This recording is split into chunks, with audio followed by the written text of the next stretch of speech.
Hello and welcome to the Becoming Lit podcast. I'm your host, Ann Fancy, and I am truly grateful you are here with me today. This podcast is dedicated to having deep and honest, raw and soulful conversations around what it means to be an embodied soul living this messy human existence. We'll dive into storytelling, into asking hard questions, exploring wonders of the universe, and digging into some weird stuff. But the whole point here together is that we look deeply into our own life, into our own truth, into our own soulful alignment, and that we peel away everything that doesn't serve. And we step into exactly who we intend to be, to embody as much light as possible, and to shift and change this world for the better. I'm grateful for your presence here, for all the ways you show up in your life, and of course, for lighting up your own corner of the world.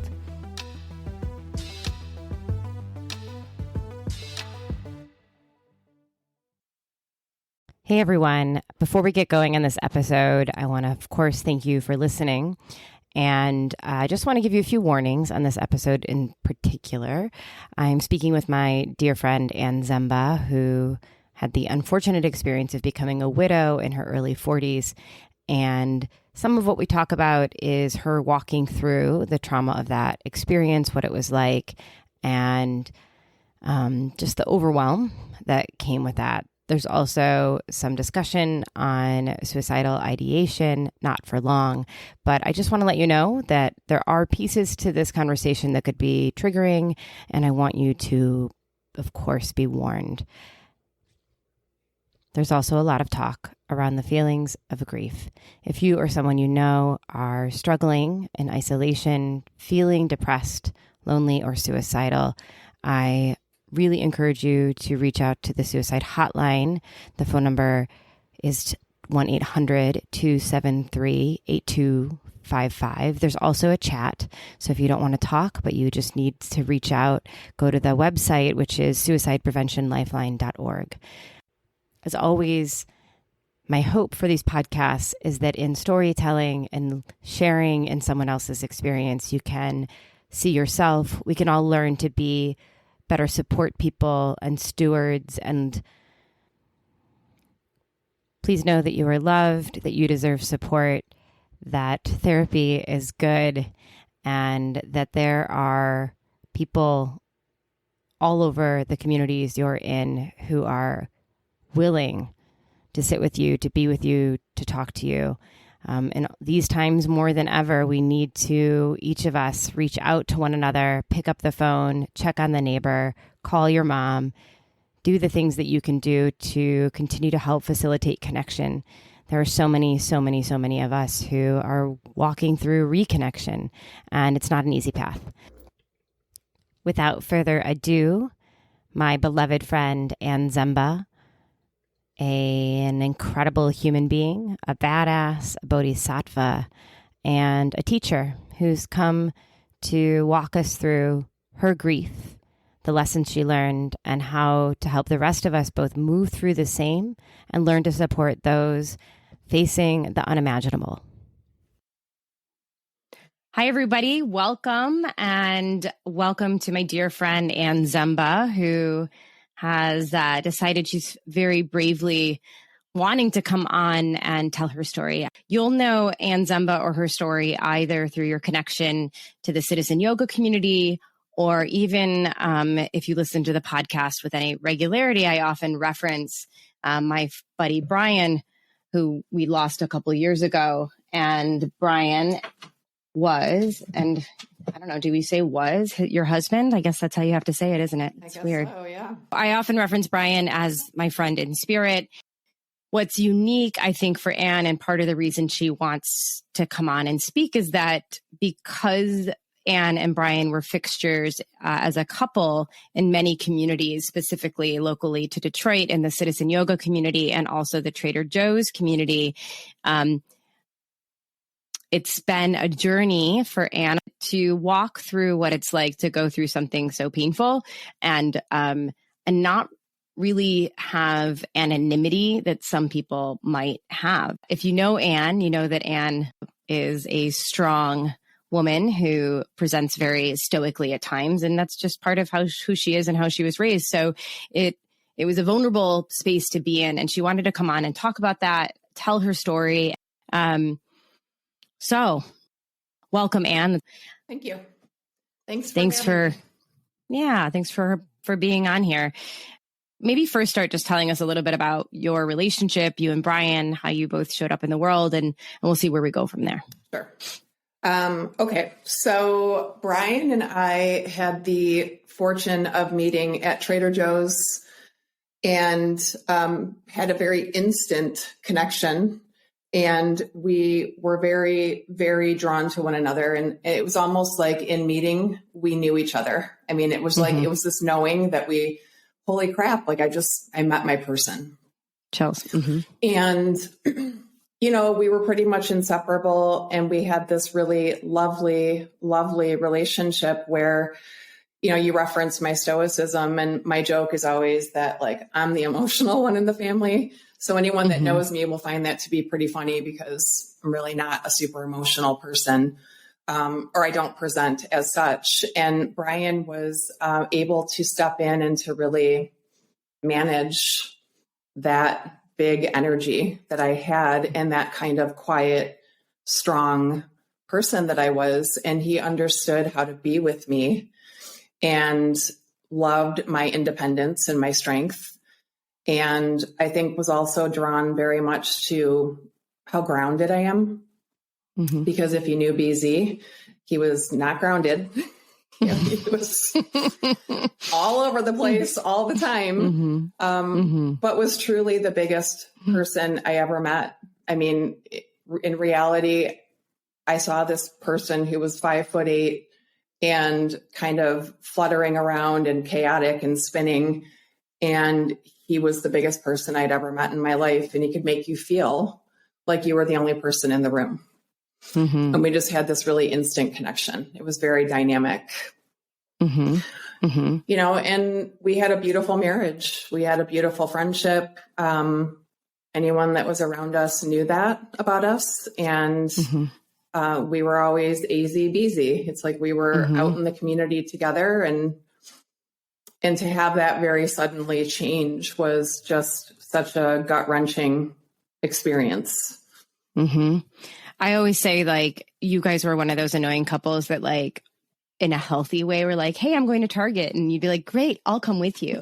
Right. Which is like, you look at couples like shopping in Target and you're like, really? Like, that's just not, I think, how most of our relationships function. And in hindsight, I'm sure everything good illuminates and everything hard falls away. There were normal ups and downs like any relationship. But what I think that people saw in you and what you knew is that soul connection that was so evident, and that you truly, genuinely loved being around each other as much as possible. We really did. Yeah. Honest to God. I mean, one of the funniest things that was said, it was actually at Brian's funeral, is the neighbors across the street said, we never knew Anne and Brian were married because they were so happy. That's really funny.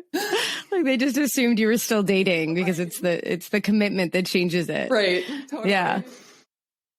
What is interesting to me to think about, like, I think most people walk through, like, I don't know, maybe they don't. I always assume everyone thinks things like I do, but like, you watch movies and you see what it's like for like the spirit to see their funeral, and like, what would the world be like if I wasn't in it? Who would come to my funeral? What would happen?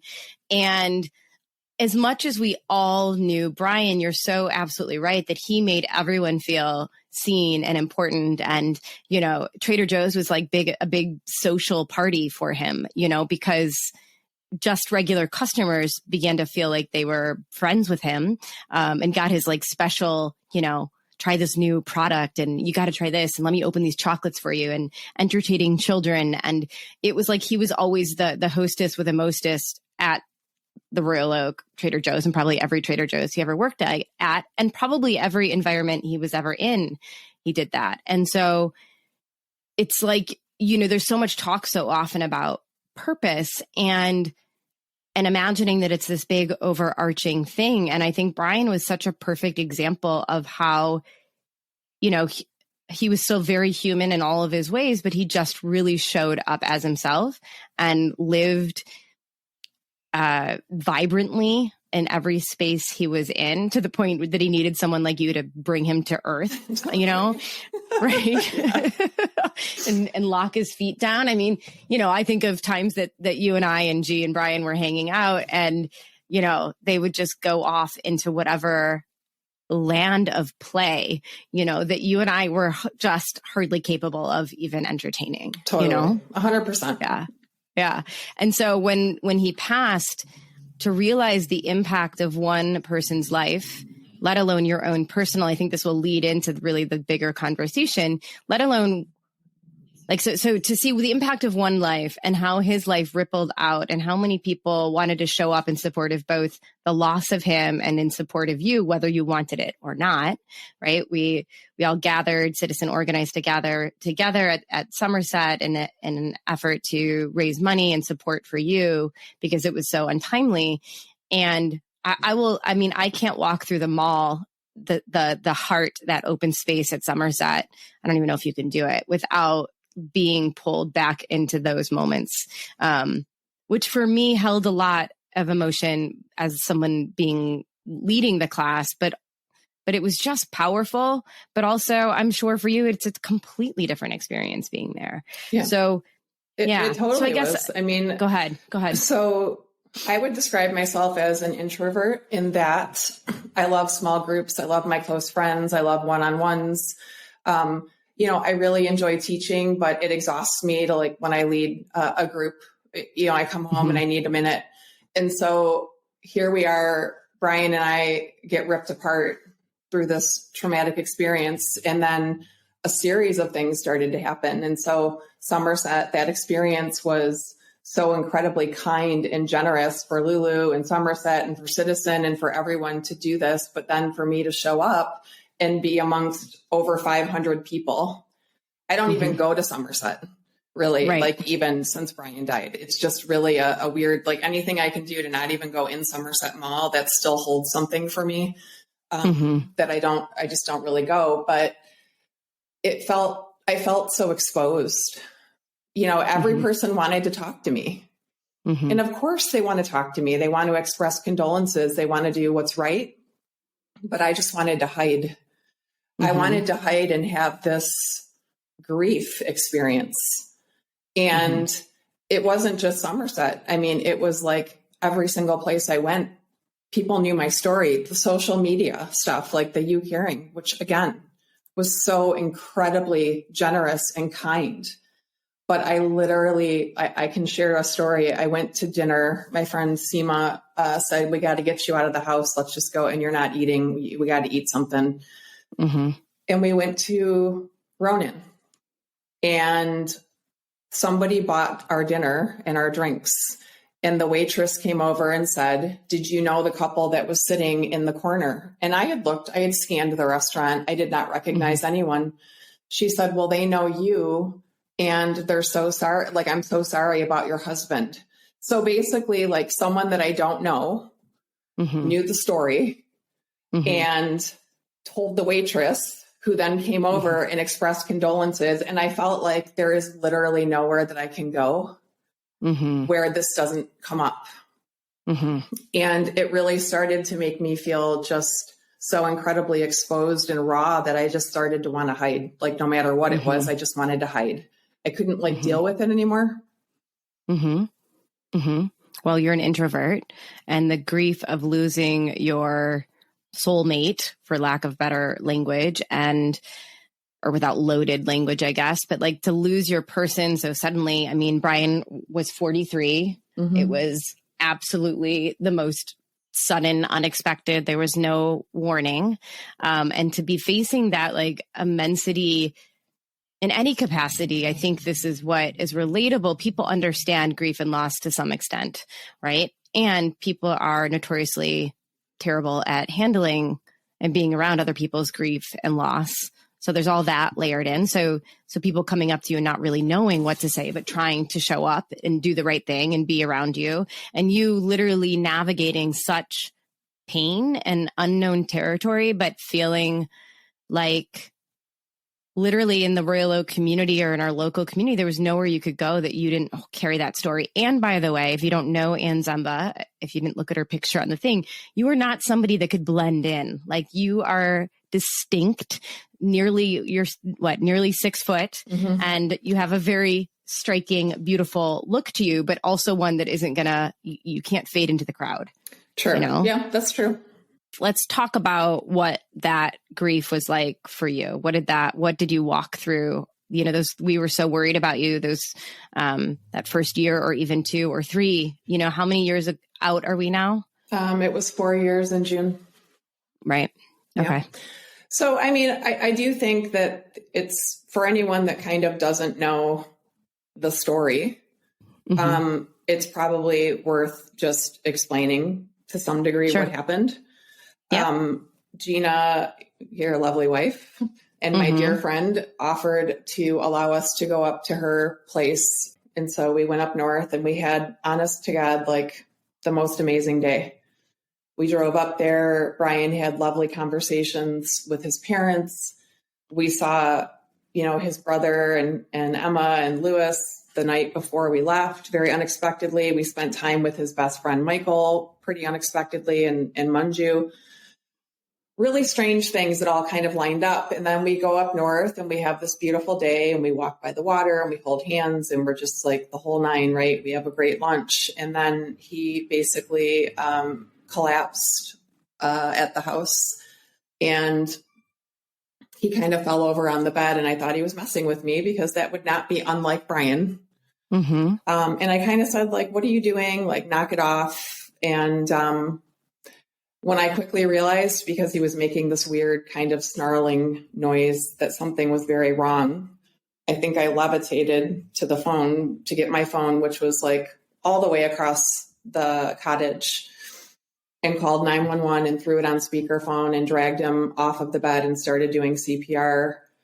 And, I'm actually very good in high pressure situations. There's something that happens to me where I get very calm and I get laser focused. And I've had to do CPR in the past, and I've done it successfully. I've actually done it 3 times successfully. Wow. And I thought, well, I know this, like, I can do this. I'll just do this until the professionals can get here, which took a very long time. And I can remember the lady talking to me on the 911 call, just kept talking me through everything. And you just got to keep going. And I know you're probably tired, but actually my adrenaline, I think, was starting to skyrocket. And Brian started seizing, and I had to literally roll him over, clear his airway. And then I couldn't do the breathing in the mouth anymore. I had to do through the nose. I mean, it was about as awful as you can imagine, and traumatic. And I think that's just an important point to note because of some of the things that happened later. And so when the EMTs finally got there, I was like, okay, I can breathe. This is good. Like, the professionals are here. Everything's going to be okay. I kept him breathing. Yep. And then I noticed that they separated us, but I noticed they weren't able to make anything else happen. And they were suctioning him and they were doing all these things. And I was like, oh, this is not good. So they threw us in the ambulance and we went to the hospital. And of course they separated us again. And I had to wait in the waiting room. And after a period of time, they came out and basically called me in the room and said, we believe this is an organ donation situation. And I remember the whole time sitting in the hospital and going, what could this be? He's perfectly healthy. We ate the same thing at lunch. We had a couple of beers. Did he have a heart attack? This can't be a heart attack. You know what I mean? It's you can't even fathom what could happen. And they said, he has suffered a major brain aneurysm and we're not equipped to deal with it. We're sending you to Saginaw Covenant Hospital. And we do think that you should say any last words that you want to say. He may still be able to hear you. Mm. And I had to call Brian's brother, which was like the worst phone call I've ever made in my life. Yeah. And say, you got to get your parents and you got to get your sister and you got to get up here. Yeah. So this whole experience of the hospital and then, getting to the next hospital, and by the time I had reached out to so many of you guys, this like amazing thing happened where everyone started to just descend on the hospital. Like we took over an entire waiting room. I mean, you were there. Yeah. Casey was opening Bloomfield and she like never left. And Jessica and Alex and you guys and like everybody that showed up, Richard and Lynn, it was like this amazing thing of support and Brian's family and all of us just kind of being there. But then quickly realizing, and this is one of the lessons that I hope people walk away with. Brian and I always had conversations about what quality of life looked like for us and what we would want. And when they started to tell me that they would give him a 10% chance of ever eating or dressing himself, of remembering who I am or who his family is, and that was because he was 43, they were going to be generous. We had to make some really tough decisions, but honor what he wanted. And we had to ultimately take him off of life support, and did that with the love of 20 of his closest friends and family around him, touching him in the room as he took his last breath. Yeah. Which was a pretty intense experience. Yes, it was. Yeah. And so I couldn't even like feel anything after that. I remember coming home to a house with the dogs that were so confused. Like, where's Brian? And I remember like Jessica moved into the house because I just was like a wind-up toy. Like I literally was like, just point me in the direction, but I was so out of my body. Yeah. I couldn't feel anything. And I do think that that's probably a protection that your brain affords you, because if they allowed the enormity of the loss to come through, you might die. And that's not dramatic. I mean, that's really how it felt. Yeah. And so, I think for a good 6 months, I just was so vacant and so empty. And then I think some pretty serious depression started to set in. And I know everybody was very worried about me, but because Ann Zumba always manages everybody else, she doesn't get managed. I'm not totally sure people like really knew what to do with me. Yeah. It's just like this weird thing because I'm very boundaried and I can be very private and I can be difficult. And I think that it was this weird thing where people kept looking and trying to step in, and how about you try therapy, and how about you try talking to this person and that person. And it either hadn't been a fit or I wasn't ready, but those things didn't really work. And then there was like a real kind of pivotal point where I started to very passively contemplate suicide. And when I say passively, I mean that I was like, well, let's kick it up a notch. Let's drink more. They, wanted me to have Xanax after Brian died because I had this new experience of like panic attacks and this and that. And I was like, let's mix the alcohol and the pills, or let's do this, or take the sleep medicine, or whatever it is. And maybe I just won't wake up in the morning. And then I would wake up in the morning and I'd be like, oh, God. Yep. I woke up. And so this really interesting kind of friendship had formed. My buddy Eric Hipple and I worked together on some yoga stuff. And then we just had a connection. He had extreme grief because his son died and his son had committed suicide some time ago.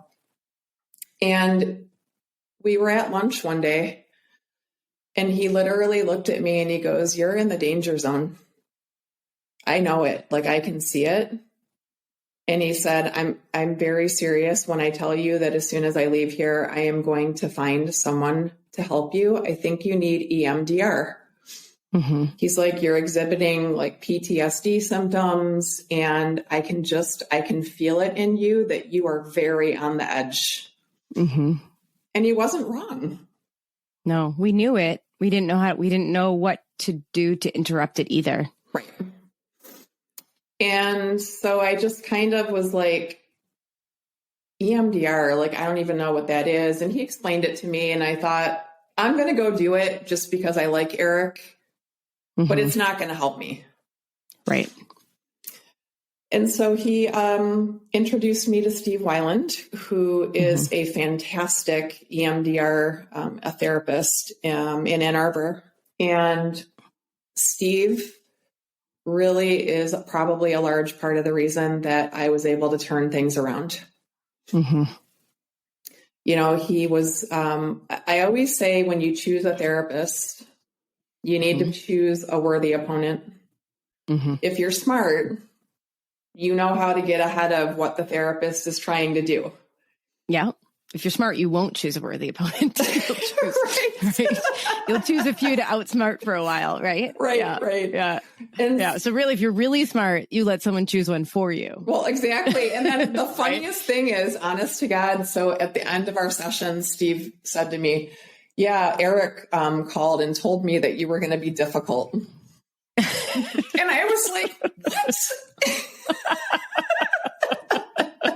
He goes, you are going to have your work cut out for you with this one because she's very smart and she's going to try to get ahead of whatever you're asking her to do. Because, you know, ultimately, Steve said to me, the only way out is through.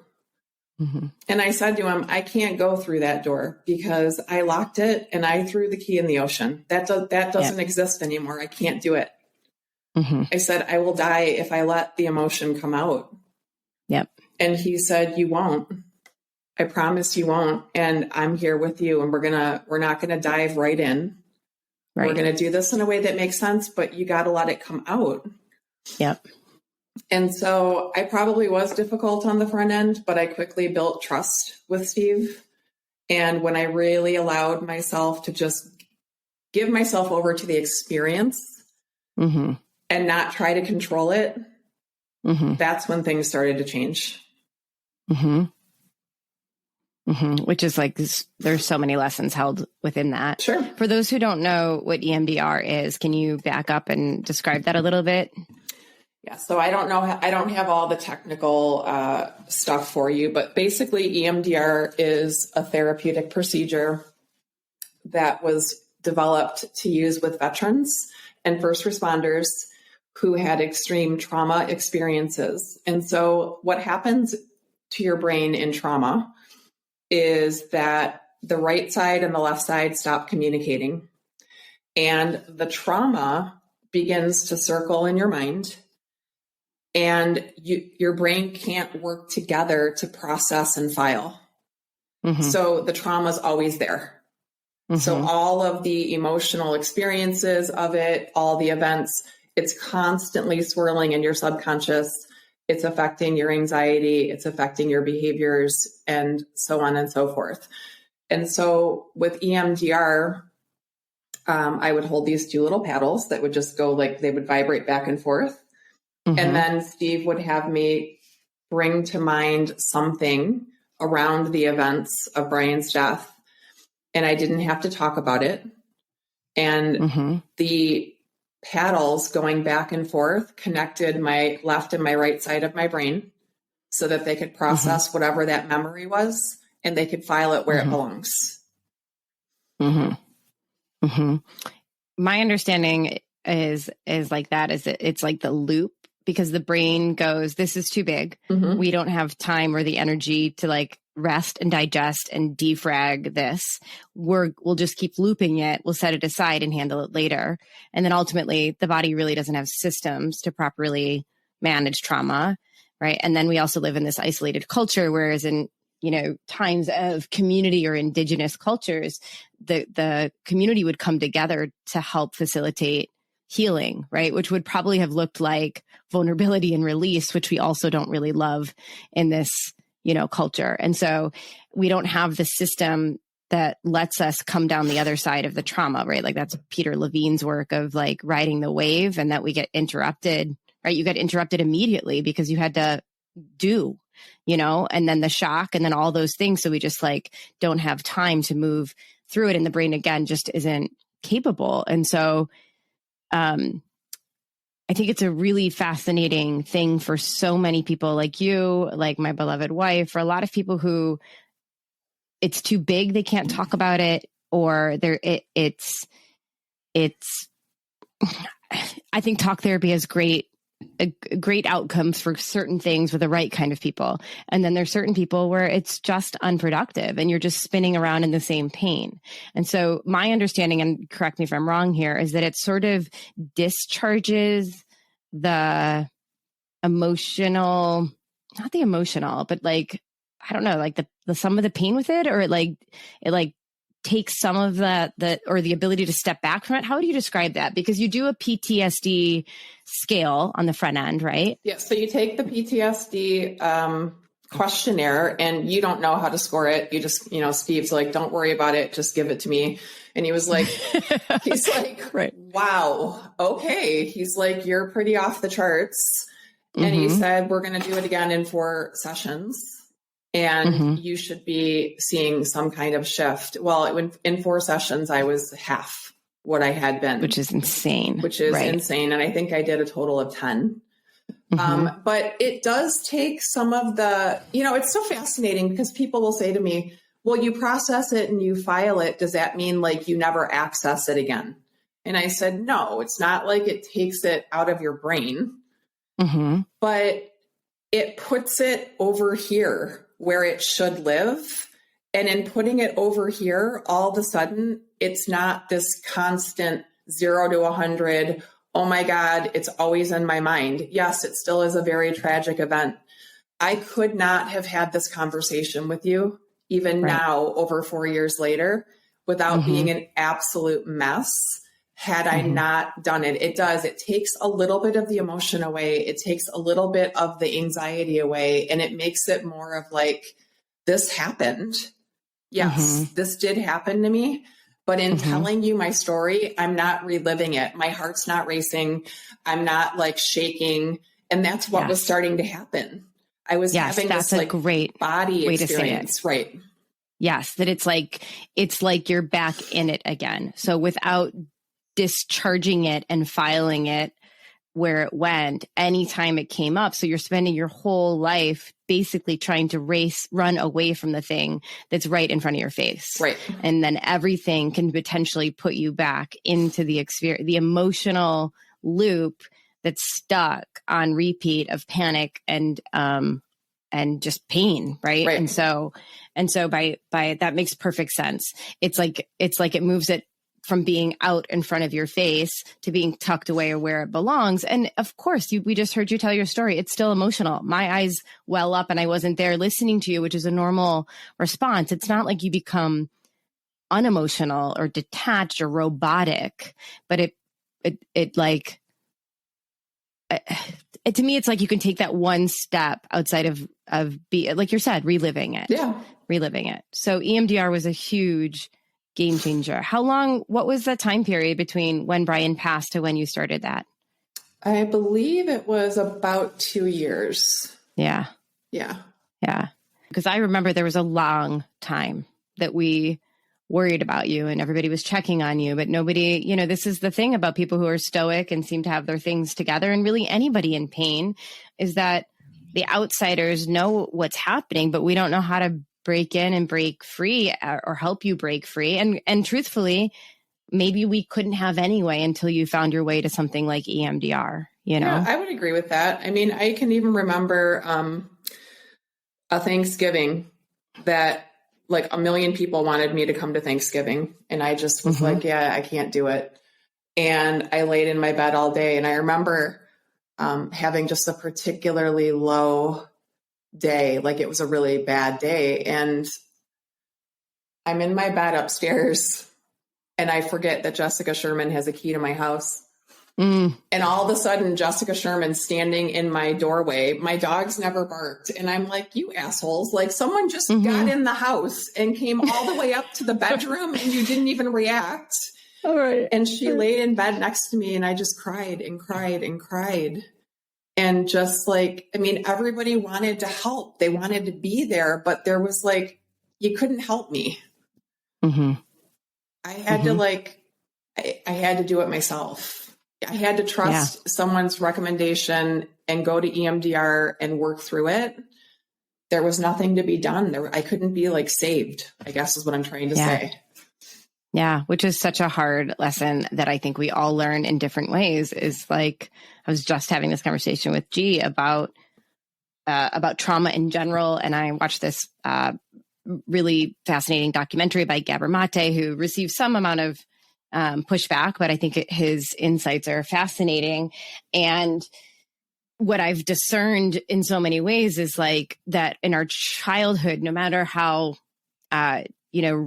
decent your parents may have been or loving or all of those things, that everyone has some experience of trauma to some degree. And the trauma is the disconnection, right? Or the lack of connection and support that we feel when we feel unsupported as children, right? Or we feel unsafe. And so what I was talking to her about is this idea, or I've been talking about it a lot in class too, that we have all these adaptations that we make that allow for us to survive, right? Your experience of shock after losing Brian was an adaptation to disconnect, to numb out, to step away from yourself that likely you'd used as a child too, but then you had to use on a much bigger, and it's a human thing. I think that if I think of many of the people I know who had more sudden losses like that, or just lost their person or their child, that is a survival instinct, right? 100%. But what happens then as we adult is this really annoyingly true thing, which is that no one can save you, no matter what happened, no matter how wrong all of those things were, or how traumatic or hard or sucky they were. Ultimately, it's our responsibility as a human being to seek the help. It doesn't mean you have to do it alone, right? You didn't do it alone, so to speak. You sought help. You had people support you, but you had to walk the path. Totally. With that support, and you had to choose to get on the damn path, Totally. And I cannot tell you, my dear friends, Richard and Lynn, they would come and get me all the time and bring me over their house, just, I think, to keep an eye on me. Like, just, if you're tired, just lay down here. If you're hungry, we'll feed you. Like, I mean, genuinely, they love me, but I really do believe that they were so worried. And I can remember a point where Richard said to me, like, it's time for you to start to thrive again. And I was really like, I just couldn't hear it. Like, what does that mean, thrive again? Like, I'm not going to thrive. And interestingly, Richard passed away. He became very ill with a blood cancer. And when we knew that his bone marrow transplant didn't work, he and I had some time to just talk one-on-one. And the thing he was the most worried about for me was being vulnerable. And he literally, he's just found out that he is not going to beat this, and that he is getting sick very quickly, sicker. And he's worried about me holding my hand, telling me that I need to be vulnerable. I mean, what an incredible human. Yeah. And a gift he was giving you. And a gift he was giving me. And I thought, like, vulnerable's not me. That's not who I am. I don't do vulnerability. Truly. I mean, that was my internal conversation. No, I'm laughing because it's like literally what Brene Brown says in her book too. So, She goes to the therapist and she's like, basically, I don't do vulnerable. We're not going to do any inner child or look at your childhood bullshit. Yeah. Like, just tell me what I got to do to get through this. Right. You know? Totally. Right. Yeah. I dare you. Make me better. I dare you. Right. So we can thank Richard for us having this conversation, really, because, you know, I think it's interesting. In the last 6 months, I've had a couple of my dear friends, and I think yourself included, who have said, oh my God, like, we see Ann Zumba again. Yeah. She's in there. Yeah. And I think that I have really been doing a lot of work around being more vulnerable and stepping into a space where I kind of do see her. She's like just below the surface. Yeah. I get glimpses of her. And if you would have asked me before now if that was possible, I would have said every single thing that I loved is dead. You know, I don't want to cook anymore. I don't want this anymore. I even for a long time was like having a hard time connecting to the love of my dogs. I was having a hard time connecting to everything. Yep. And then all of a sudden I just was like, I don't want to live in fear. I'm tired of that because my life experience was never a fear-based experience until after Brian died. Mm-hmm. I just want to start to look at what are the next 30, 40 years of my life going to look like? What do I want to build for myself? And those things are huge. Huge. You know, I said Huge. I would never be able to love anyone again. I would never want to spend time with anyone again. I just was never going to be fully realized as the person I was, that was just dead and gone. Yeah. And that has started to shift for me. Mm-hmm. You know, and that's like a hopeful feeling.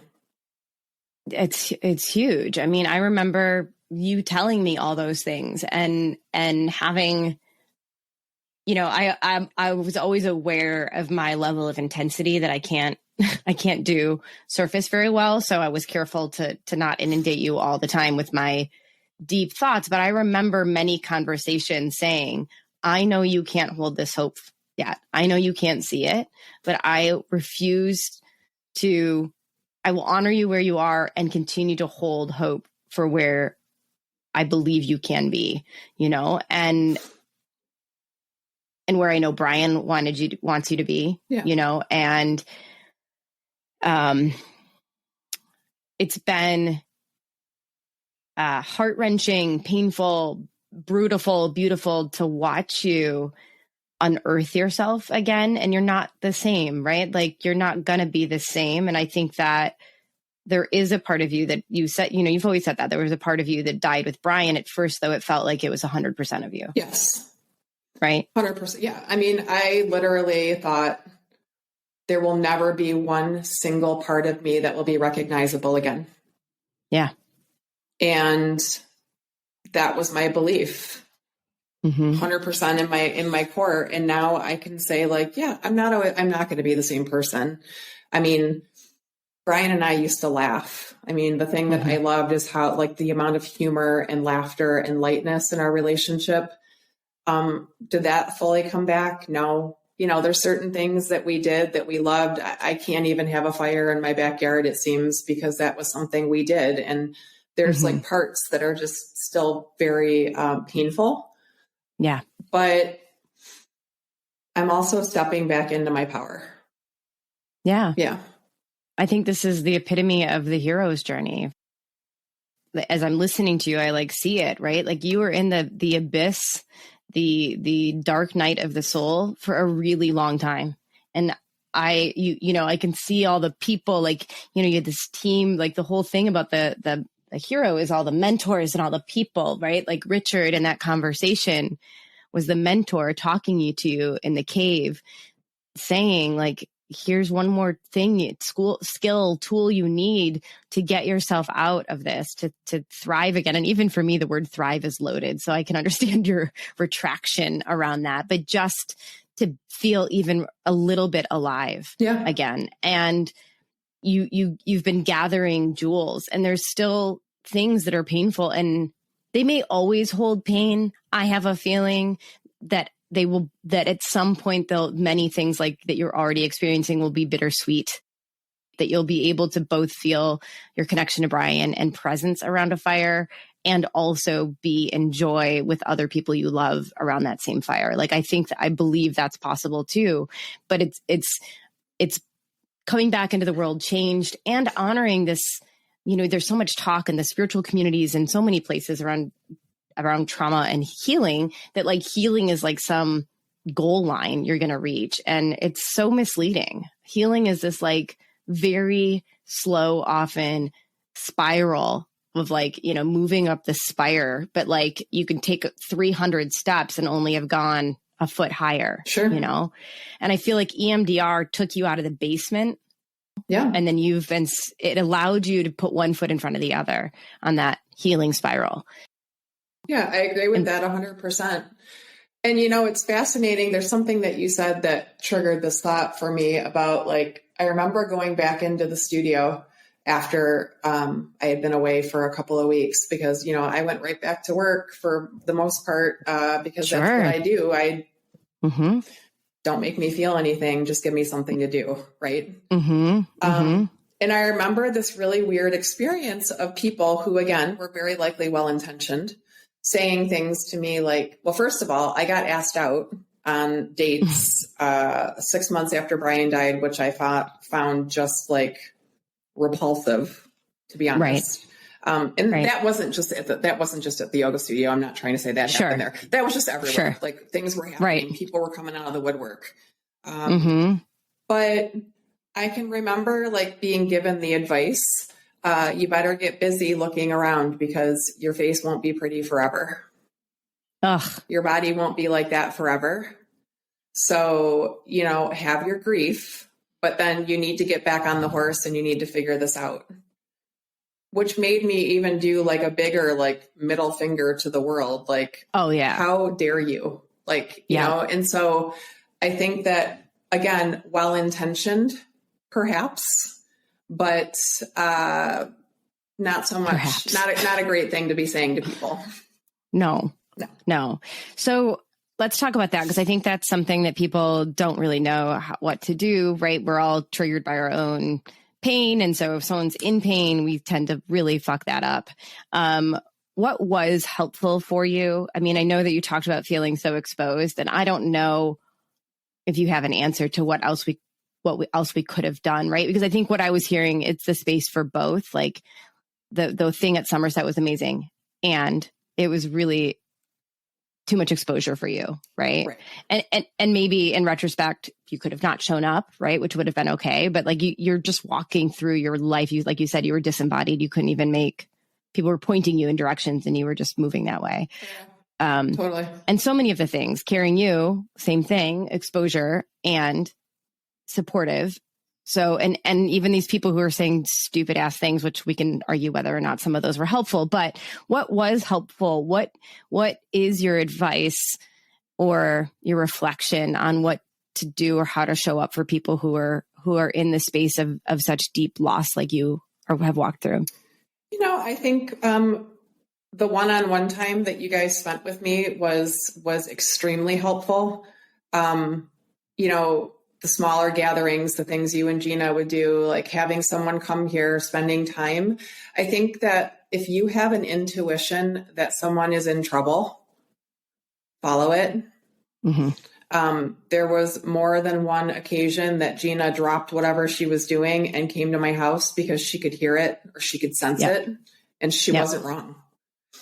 I think that the whole, like, honest to God, like even, Casey and Jessica taking me to buy a dress for the funeral because I was so just like, it's like, I didn't have to step in and worry about anything, which was extremely helpful. Those one-on-one supportive experiences, all the phone calls, all the check-ins, people spending the night here with me, those things were very helpful. Because like I said, the Somerset, even the funeral, the experience of the funeral was absolute insanity to me.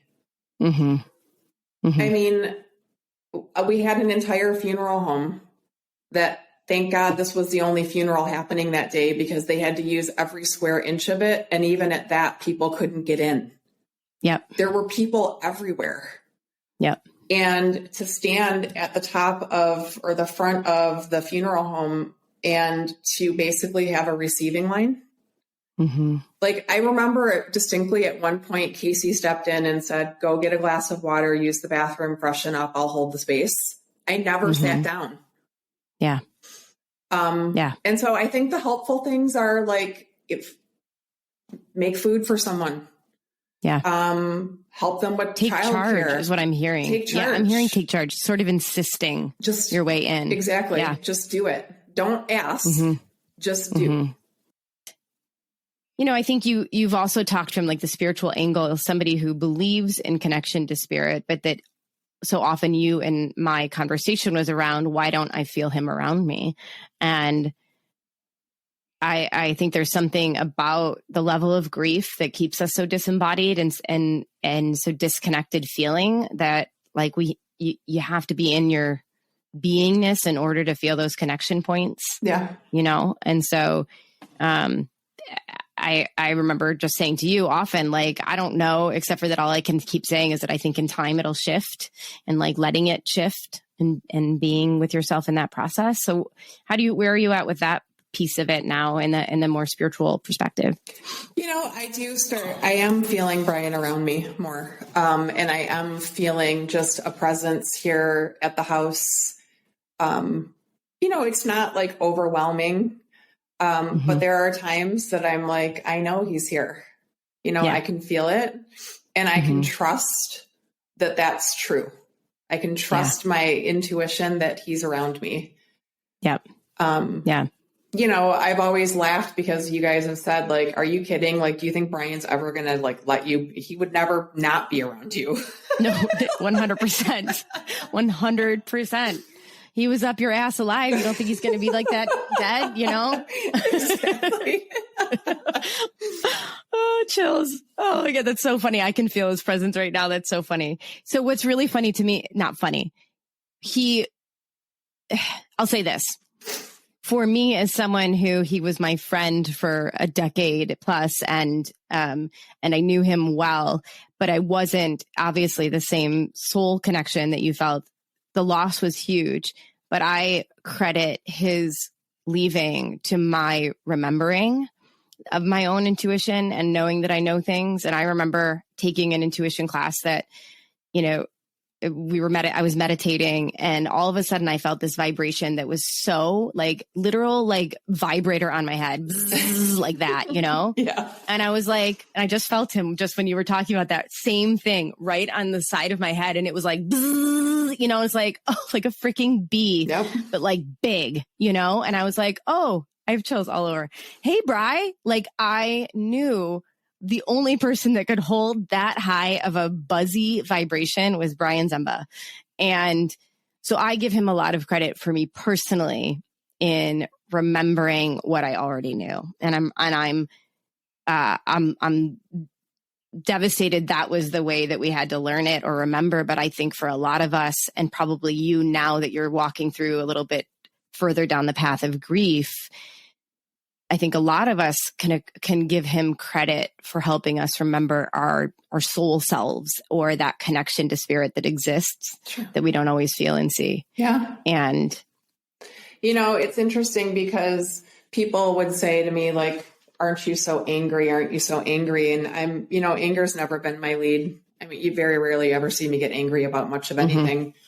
And I said, no, I'm not angry, because why wouldn't it be me? Why wouldn't I lose somebody so incredibly dear? Like, what's so special? And, you know, I think that in all of this, I had this thought this morning because I knew you and I were going to be talking, and I thought it was really terrible to lose Brian. And also within something so incredibly awful and gut-wrenching, I became so lucky to have the love and the support of my dear friends. I have been treated so kindly through this experience, even to this day, by so many people that either loved us as a couple or loved Brian or loved me. Mm-hmm. And it's almost like, for as awful as the experience was, the love and the kindness is equally intense.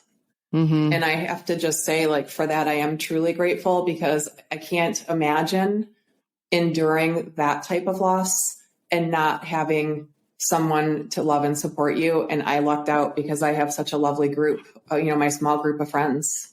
Mm-hmm. Mm-hmm. Yeah. I mean, there's like almost like if I think back to those days in the hospital and stuff, like the bond and the showing up and the connections that had maybe been strained even in my own personal life. And then people who showed up there, like that all starts to fall away. You start to see people's character in a different way. And for me personally, that was really validating. And I travel back to those memories, like of both shared humanity, but also that like the beauty of people. And like, especially in this like world we're living in right now, like the ability for human beings when needed to just show up and come together is so huge. And it's so clearly what we all need. Yeah. I don't know about everybody else there, but it was like for G and I, like we had no choice. Like we had to be there with you. We had to, and I think we forget that part of our humanity sometimes. And so I think that's even what you're saying about if you're getting the nag to show up for someone who's in that loss, do it. Yep. That connection is real. And that may be the soul that they lost tapping on your shoulder, or who knows what it is that drives you. Well, I mean, regardless, it doesn't matter what it is that drives you there, just simply to trust it. Yeah. And it's a really beautiful thing to hear you say, Anne, on the other side of all of this, that like, it was like, you knew that we were there, but there again, if you're disembodied, you can't receive it, in the way. No, you can't. Yeah. You can intellectually say, oh, so-and-so did this, and that was very nice. I'm grateful. Yeah. Like I have to remember to thank them. Mm-hmm. But when you start to actually feel it, like when you can feel the gratitude because you went, holy shit, like Urban Rest hosted this thing after Brian's funeral. Like they weren't even open yet. Like they were so lovely to allow everyone to come there. Every single person literally just stepped in, and I was so taken aback by it, but I couldn't feel it yet. It took a long time for me to go, oh my God, I'm really lucky. In tragedy, I'm very lucky to have the level of love and support that I do. Yeah. Yeah. And there's the messy right? Like, so both things exist because, on top of losing Brian, his dad died, 6 months later? Right? 7 months later. Yeah. 7 months later. Mm-hmm. Then you lost Richard. Yep. Who was part of that inner circle. Not much longer, it seems like, after that. Yeah. And then we went into a pandemic. And then we went into a pandemic, which isolates everyone again. Mm-hmm. And then you lose your dad and your dog, your beloved dog, on the same day. Yeah. Right? Like that, I think back to our friend Lori telling you you're a bodhisattva, like, and this idea of someone who faces so much suffering, and then also I think the truth of that is still comes to teach. And so here we are now. I mean, I didn't even nag you to come do this talk with me at all. You brought this up, which was like, I was like, what? You want to talk about it? Sweet. Let's do this, But that, like, even to like have imagined that, I think of some phone call I was on with you. I was driving to like East Lansing. Like, I could not have imagined that you would be the ones coming to me. I mean, I've always known the capacity for you to turn this into taking your power back, and not only taking your power back, but helping other people both empower those who are in similar positions of grief and loss, and help those of us who want to help those people, because we both sides of that need support. We don't know, we as the people watching someone suffer never know what to do. And I think it's so helpful to hear from the inside. what's necessary. And we're not acting like your experience is everyone's experience, but I do think it's helpful. And so I just have to say how, honored I am to witness you in this journey, and grateful that I've got to even, be any small part of knowing you and Brian. I mean, grateful like those couple days before he passed too, that my wife and Brian share the same birthday, and like that dinner we had together will always hold, and it makes me cry. Yeah. Such, I cherish it, and death is just such it's to me, it's the dance between the human experience and the soul experience. And sure, sometimes you're stuck more on the human side, and sometimes you can get those glimpses when your husband's spirit is effing with your electricity, and then you're arguing about whether or not it was your electricity or your husband fucking with it. Those things also bring me joy now. Yes. And honestly, Anne, that night that I said to you, I was like, just say it. Just say you're ready to tell your story. Put it out there. Make it real. Mm-hmm. Of course, the minute I said it, I was like, why did you do that? Mm-hmm. Why did you took one step toward vulnerability. What is wrong with you? Why would you do something like that? And then I remember like really sitting with it. And then I texted you, I think on Sunday, and you were like, wow, oh my God, I'm about to teach, but I'm going to follow up with you. And I thought, what, let's do it before I back out. Mm-hmm. So I'm, I'm incredibly honored that you were open to me sharing my story. Listen, it's a powerful story. And I believe that, that good old quote, the truth shall set us free. Not only do we learn from one another in sharing and feel less alone in it, but, you've just gathered another jewel, on your path of becoming the version of you beyond this experience, after, in the aftermath of it. And so, of course I was, I'm honored, and I know you well enough, and I know you well enough, and I know my wife well enough, and I know that I tend to push. So I was like, I'm just going to let that sit for a second. She had a couple glasses of wine, and she was with her mom, and all the things that happened that were like overwhelming. I'm just going to make sure I'm not going to push. I'm going to let her come down on the other side of this, and then I'll just drop it in. And you kept coming back to me to say it. So I think it's huge. And as somebody, we've had this conversation, like I like calculated vulnerability. Mm-hmm. So this is calculated vulnerability, but you're ready for it. And it's the right kind, not to speak from the point of blubbering, but to speak from your truth. So thank you for that. I know when we've talked on the front end, you said there was a couple of things you wanted to make sure, and I think it wouldn't hurt to bullet those again. Sure. So you said, making sure your significant others or your important people's end of life choices. Yes. I think people have said to me, how did you and Brian in your early 40s, have conversations about what you would want if you were significantly injured, or what quality of life looks like for you? And I think part of it was probably through my work with Yoga Medics, to be honest. Seeing people who had been significantly injured, brain injuries and such, people who required a lot of care, it provoked a lot of thoughtful conversation between he and I. And we really, truly understood where we wanted each other to be as far as making those choices. And so I think have those conversations, and it doesn't have to be just with a significant, it can be with your parents, your siblings, whatever it is, have them, be on the same page about them, because in the experience of trauma or grief or the shock of an event happening that you never imagined would, you need to be really clear-headed about the choices you're making. So I think that's a definite. I think if you're worried about someone, trust that you're worried about them. Trust your intuition. Even if you don't know what to do, sometimes the right thing to do is go, hey, I'm super worried about you, and I'm not sure what exactly I should be doing here. Can I spend some time? Can we have a phone call? Can I bring over some food? I just feel like I need to be with you right now. That's what I'm getting in my gut. Trust it. And maybe don't take no for an answer in those instances when someone's so out of bodied. Exactly. Right? Yeah. When someone is so vacant, you just vacant. Push your way right in.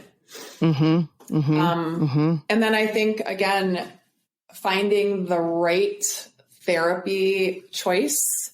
Talk therapy wasn't really effective for me, but, I've kind of always had this thing, what am I going to talk about? Like, it's not going to change anything. Talking about it doesn't change it. So for me, EMDR was a much better option. It took some of that out of the equation. I did end up talking with Steve here and there about things for sure as they popped up, but the EMDR worked. It did what it was supposed to do. And I think, a worthy opponent. You want to play chess? Let's play on the same level. Yeah. So that's definitely important. Helping people find support. I mean, because that's really what so much of this is, right? Is finding, first of all, knowing what your spouse or person or parents or whomever it is, having those tough conversations, because you can't get, you have to then live with the consequence of the choice. Right. And so that's why, that I know how hard that was for you. I think the other thing you didn't mention was the exposure and just, honoring that for people who've faced similar tragedies that become more public, right? Like people who lose children, one of these ones that are more unexpected and tragic feeling.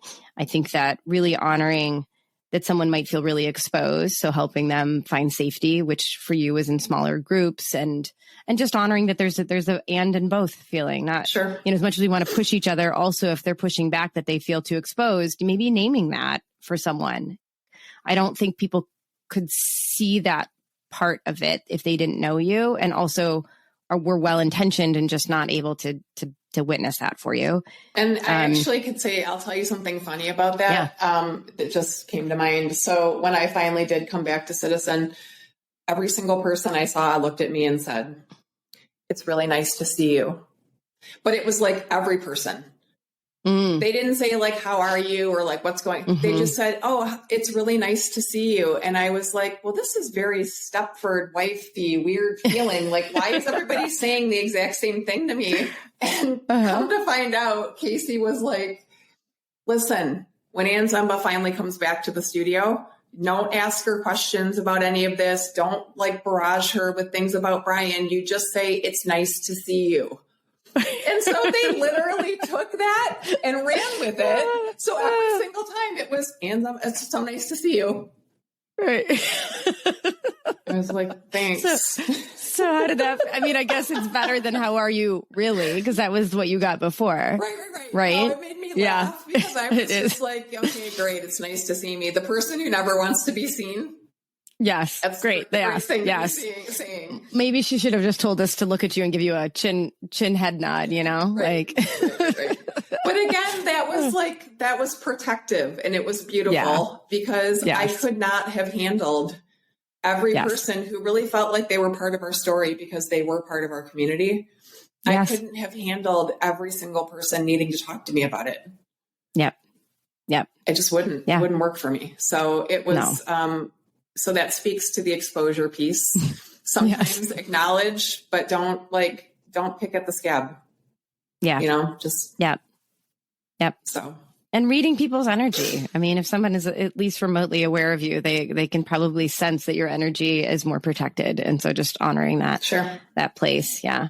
And then I think definitely the reminder that we all need help at different times in different ways, and that the therapy is powerful, but the right therapy is necessary. And that doesn't mean just because EMDR was right for you, doesn't mean there isn't something that's different that's right for someone else. Some of us need community support. Some people need support groups so they feel less alone. Some people need, I think you just have to go with your beingness and be willing to try on more than one thing. It's so easy. I know you felt so defeated, like with this therapist that you were talking to, and you're like, what is the effing point? And you kept, pushing it off. And I get that. It wasn't the right thing at the right time for you.